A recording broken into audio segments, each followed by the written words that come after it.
ஷாம் அவர்கள் அவருடைய முதல் சம்பளத்தை பற்றி சமீபத்தில் சொல்லியிருந்தார். அதாவது இந்த சினிமா இண்டஸ்ட்ரியில் அவர் வாங்கின முதல் சம்பளம் 50,000 ரூபாய் 12B படத்துக்காக.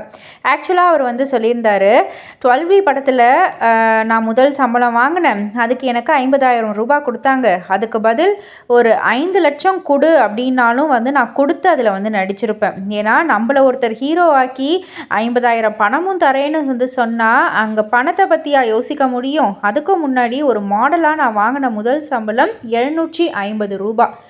ஜாக்கி விளம்பரத்துக்காக, ஜாக்கி ஜட்டி விளம்பரத்துக்காக, அண்டர்வேர் விளம்பரத்துக்காக நான் ஒரு ரேம்ப் ஷோவில் நடந்தேன். அப்போ நான் வாங்கின முதல் சம்பளம் 750 ருபீஸ். மற்றபடி சினிமா துறைக்குன்னு நான் வாங்கின முதல் சம்பளம் 50,000 ரூபாய் அப்படின்ற மாதிரி அவர் சொல்லியிருக்காரு. இதை பற்றி நீங்கள் என்ன நினைக்கிறீங்க? உங்களுடைய கருத்து என்ன அப்படின்றத கீழே உள்ள கமெண்ட் பாக்ஸில் குறிப்பிட்டு சொல்லுங்கள். மறக்காமல் சேனலை சப்ஸ்கிரைப் பண்ணி பக்கத்தில் உள்ள பெல் ஐக்கானை கிளிக் பண்ணிவிடுங்க.